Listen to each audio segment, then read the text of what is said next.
Good morning बच्चों पिछले lecture में हमने आपको समझाया था कि एंजियोस्पर्म में सेक्सुअल रिप्रोडक्शन किस तरह से होगा।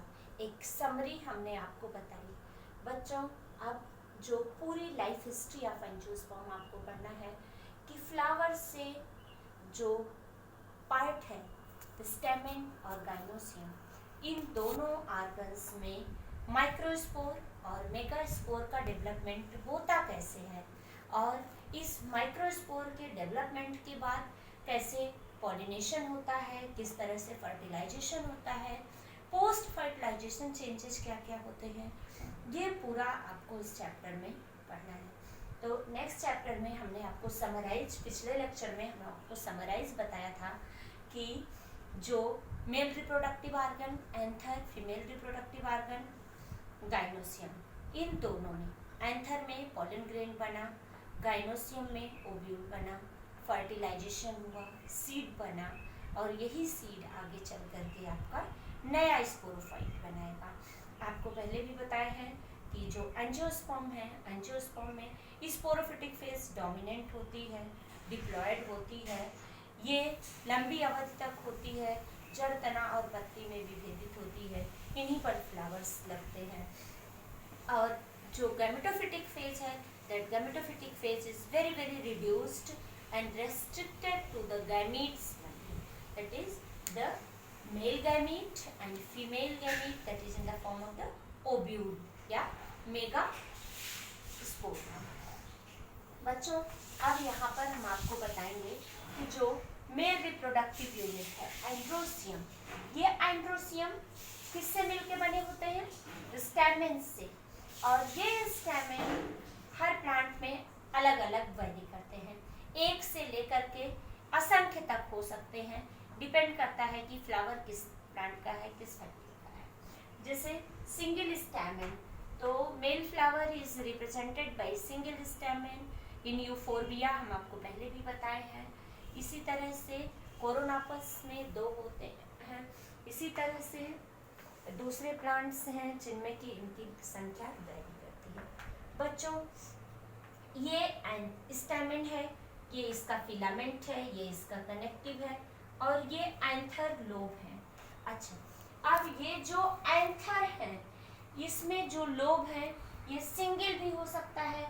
जब एंथर लोब सिंगल होते हैं तो इस तरह के स्टैमेन को हम लोग मोनोथीकस कहते हैं। याद करिए जो आपने मालवेसी में पढ़ा है, इस तरह से किडनी शेप स्टैमेन्स होते हैं मालवेसी में, तो इसमें एक ही पालित है, एक ही लोब है, तो इस तरह के स्टैमेन को मोनोथीकस कहते हैं। और जब इसमें 2 लोब होते हैं, जैसे आप सरसों में देखे हैं, सरसों में 2 लोब होते हैं, तो इस तरह के स्टैमेन को डाइथीकस कहते हैं।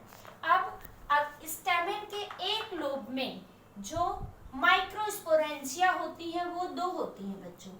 तो इस तरह से अगर 4 लोब है तो जो माइक्रोस्पोरेंजिया होंगी वो कितनी होंगी? 4 होंगी। यानी कि जो एंथर है, एक लोब जो है ये 2 स्पोरेंजिया बियर करता है। तो अगर मोनोथीकस एंथर है तो ये बाइस्पोरेंजिएट होगा, और ये एंथर अगर डाइथीकस है यानी कि द्विपॉलित है, 2 लोब हैं एंथर में, तो इसमें स्पोरेंजिया की संख्या कितनी होगी? 4, इसलिए इनको टेट्रास्पोरेंजिएट कहते हैं। इसमें 4 माइक्रोस्पोरेंजिया डेवलप होंगी। अब ये माइक्रोस्पोरेंजिया आप यहाँ पर देख सकते हैं कि बीच से ये कनेक्टिव है, ये बाइलोब एंथर है। एंथर में ये एक लोब है, एक दूसरा लोब है, एक लोब में 2 स्पोरेंजिया और दूसरे लोब में 2 माइक्रोस्पोरेंजिया। इस तरह से 2 लोब में 4 माइक्रोस्पोरेंजिया बनती है, यानी कि ये जो स्टैमेन है ये टेट्रास्पोरेंजिएट है। अब ये जो बच्चों माइक्रोस्पोरेंजिया है, इस माइक्रोस्पोरेंजिया की संरचना कैसी होती है? आप देख रहे हैं ये दोनों एक दूसरे से यहाँ पर जहाँ पर जुड़ते हैं, इस तरह से एक संरचना बनाते हैं जो कि स्टोमियम कहलाता है। इसी स्टोमियम से एंथर जो है वो फटता है, डेहिस होता है। फटना या डेhiscence कब होगा? जब ये स्पोर माइक्रोस्पोरेंजिया में माइक्रोस्पोर्स बन जाएंगे और वो माइक्रोस्पोर मैच्योर हो जाएंगे, वो पॉलिनेशन के लिए उपयुक्त हो जाएंगे, तब वो यहाँ से स्टोमियम फटता है और जो पॉलन ग्रेन है वो डिस्चार्ज होते हैं। तो एक माइक्रोस्पोरेंजिया की संरचना आपको पढ़नी है। एक माइक्रोस्पोरेंजिया कैसी है बच्चों? ये माइक्रोस्पोरेंजिया मल्टीलेयर्ड है, इसमें कई वॉल होती हैं। ये कई लेयर की संरचना है जिसमें कि एक कैविटी है और ये कैविटी माइक्रोस्पोर मदर सेल से बनी हुई है। इन्हीं माइक्रोस्पोर मदर सेल में पॉलन ग्रेन या माइक्रोस्पोर का निर्माण होता है। अब ये जो मल्टीलेयर वॉल है, इसमें से जो सबसे बाहर की वॉल है, आप ये वॉल देख रहे हैं, this outermost layer is known as epidermis। जो ये लेयर कोशिकाओं की बनी हुई होती है, ये एपिडर्मिस है। This is made up of single layer of cells, और ये सबसे बाहर की लेयर है। इस आउटर मोस्ट एपिडर्मिस के अंदर जो दूसरी लेयर होती है, that is known as endothecium या फाइब्रस लेयर। ये एंडोथीसियम या फाइब्रस लेयर बच्चों बहुत ही इंपॉर्टेंट लेयर है। क्यों? क्योंकि ये बड़ी बड़ी और लंबी कॉल्यूमिनर सेल्स की बनी हुई होती हैं और इन सेल में फाइब्रस थिकनिंग होती है। इस तरह से नीचे से ऊपर की तरफ इनकी रेडियल वॉल पे फाइब्रस थिकनिंग होती है, और इसी फाइब्रस थिकनिंग के कारण ये फाइबर लाइक जो इस पे डिपोजिशन है, थिकनिंग है, इसी के कारण ये सेल्स जो एंडोथीसियम की सेल्स हैं, ये हाइग्रोस्कोपिक होती हैं। हम आपको हाइग्रोस्कोपिक का मतलब समझाए थे कि ये वातावरण की नमी को अवशोषित कर सकती हैं। ये कोशिकाएं जो एंडोथीसियम की सेल्स हैं, they are able to absorb the moisture from the environment. ये बाहरी वातावरण से मॉइस्चर को एब्जॉर्ब करेंगी, और जब मॉइस्चर को एब्जॉर्ब करेंगी तो ये कोशिकाएं क्या होंगी?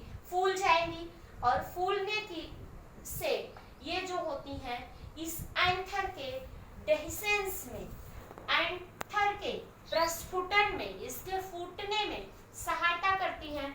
और जब एंथर फटता है तो ये जो पॉलन ग्रेन है वो यहाँ से लिबरेट हो जाते हैं, हवा में मुक्त हो जाते हैं, और डिफरेंट एजेंसीज के थ्रू एक फ्लावर से दूसरे फ्लावर पे जाते हैं, जिसको आप पॉलिनेशन कहते हैं। The third layer, first is the epidermis, second is the endothecium, and third layer which is known as the middle layer. This layer is made up of 2 to 3 layer of cells, or inside that the innermost layer that is known as tapetum। सबसे अंदर जो चौथी layer होती है उसे हम लोग tapetum के नाम से जानते हैं, और यही टैपिटम लेयर जो माइक्रोस्पोर मदर सेल है, या जो माइक्रोस्पोरेंजिया है, या जो माइक्रोस्पोरोजिनस टिश्यू हैं, इनके चारों तरफ से घेरे रहती है। इन टिश्यूज को या माइक्रोस्पोरेंजिया को चारों तरफ से घेरे रहती है। That layer is tapetum layer. बच्चों, ये जो टैपिटम लेयर है, इस टैपिटम लेयर को हम इनर, जो ये इनर वॉल है, सबसे इनर मोस्ट वॉल है, और इसकी सेल्स पॉलीप्लॉइड नेचर की होती हैं, यानी कि ये मल्टी न्यूक्लिएट होती हैं, और ये जो कोशिकाएं होती हैं ये डिसइंटीग्रेट हो करके जो माइक्रोस्पोरेंजिया के अंदर जो डेवलपिंग माइक्रोस्पोर हैं उनको न्यूट्रिशन देती हैं। इसीलिए इनको न्यूट्रिटिव लेयर भी कहते हैं। क्यों? क्योंकि इनका इम्पोर्टेंट काम है, जो ये डेवलपिंग माइक्रोस्कोप है, जो बड़े होते हुए पॉलन ग्रेन है, उनको ये नरिश करती हैं, न्यूट्रिशन देती हैं, पोषण देती हैं। इसके बाद बच्चों, ये जगह है आपकी, ये स्टोमियम। इस स्टोमियम की जगह पर जहाँ से एंथर जो है वो फटता है, यहाँ पर जो फाइब्रस लेयर होती है, जो एंडोथीसियम है, वो एब्सेंट होती है। इसकी जगह पर यहाँ पे बुलिफॉर्म या मोटर सेल्स होती हैं। स्टोमियम की जगह पर बुलिफॉर्म या मोटर सेल्स होती हैं, और ये जो है थिन वॉल्ड होती हैं और ये मॉडिफाइड एपिडर्मिस है। जो बुलिफॉर्म सेल्स या मोटर सेल्स हैं ये मॉडिफाइड एपिडर्मल सेल्स हैं। अब जो आर्किस्पोरियम है, ये आर्किस्पोरियम माइक्रोस्पोर मदर सेल कहते हैं इसको, या पॉलन मदर सेल कहते हैं। इन्हीं आर्किस्पोरियम से या पॉलन मदर सेल से मियोसिस के द्वारा पॉलन ग्रेन या माइक्रोस्पोर का निर्माण होता है। इन्हीं कोशिकाओं से हमारा मियोसिस होती है, आर्किस्पोरियल सेल में मियोसिस होती है और मियोसिस के बाद माइक्रोस्पोर बनता है। इस तरह से बच्चों आपने पूरी प्रोसेस देखी। अब नेक्स्ट लेक्चर में हमको ये पढ़ना है कि कैसे इस माइक्रोस्पोर मदर सेल से पॉलन ग्रेन का निर्माण होगा। एक बार हम आपको समराइज कर रहे हैं कि जो मेल रिप्रोडक्टिव पार्ट है that is androecium. Androecium is made up of stamen. यह एंड्रोसियम किससे बना हुआ है? स्टेमेन से बना हुआ है और ये स्टेमेन के भाग हैं। इसका फिलामेंट है, कनेक्टिव है और ये एंथर लोब है। ये एंथर लोब बच्चों फर्टाइल पार्ट है और ये एंथर लोब मोनोथीकस हो सकता है जब इसमें एक ही लोब होगा और डाइथीकस हो सकता है जब इसमें दो लोब होंगे। अगर एंथर मोनोथीकस है तो इसमें दो माइक्रोस्पोरेंचिया बनेंगे और एंथर लोब डाइथीकस है तो इसमें 4 माइक्रोस्पोरेंचिया बनेंगे, यानी कि ये टेट्रा माइक्रोस्पोरेंचिया होगा। अब जो माइक्रोस्पोरेंचिया है उसकी संरचना, वो माइक्रोस्पोरेंचिया 4 लेयर से घिरी हुई होती है। ये मल्टीलेयर संरचना है और इसमें जो कैविटी होती है वो पॉलन ग्रेन से भरी हुई होती है। सबसे बाहरी वॉल जो होती है वो एपिडर्मिस कहलाती है। दूसरी वॉल एपिडर्मिस के अंदर जो है वो लंबी लंबी कॉलम की तरह सेल्स की बनी होती है। ये सेल्स फाइब्रस होती हैं और इनमें वॉल पे, रेडियल वॉल पे फाइब्रस की थिकनिंग होती है। ये फाइब्रस थिकनिंग के कारण ये हाइग्रोस्कोपिक होती हैं। इन्वायरमेंट से मॉइस्चर को एब्जॉर्ब करती हैं और मॉइस्चर एब्जॉर्ब करने के कारण ये एंथरडेसेंस में और पॉलन ग्रेन के लिबरेशन में सहायता करती हैं। एक जगह जहाँ है जो स्टोमियम है, यहाँ पर ये फाइब्रस लेयर एब्सेंट होती है और जो एपिडर्मल लेयर है they are modified into bulliform cell या मोटर सेल। द तीसरी इंपॉर्टेंट लेयर मिडिल लेयर है जो कि 2 से 3 लेयर की कोशिकाओं की बनी हुई होती है और द इनर मोस्ट लेयर सबसे अंतिम सेल जो कि माइक्रोस्पोर मदर सेल को चारों तरफ से घेरी रहती है वो आपकी टैपिटम है। ये टैपिटम की सेल्स जो होती हैं वो मल्टीन्यूक्लिएटेड होती हैं, डेवलपिंग माइक्रोस्पोर को न्यूट्रिशन देती हैं, नरिश करती हैं, इसीलिए इनको पोषक सेल्स यानी कि न्यूट्रिटिव लेयर भी कहा जाता है। अब इस आर्किस्पोरियम में रिडक्शन डिवीजन के बाद पॉलन ग्रेन या माइक्रोस्पोर का निर्माण होता है। अब नेक्स्ट लेक्चर में हम आपको डिटेल में पढ़ाएंगे कि कैसे ये आर्किस्पोरियम सेल में मियोसिस होती है। मियोसिस के फलस्वरूप जो पॉलन ग्रेन है उनका बनना, उनका मैच्योरेशन और उनका डिस्चार्ज। थैंक यू बच्चों।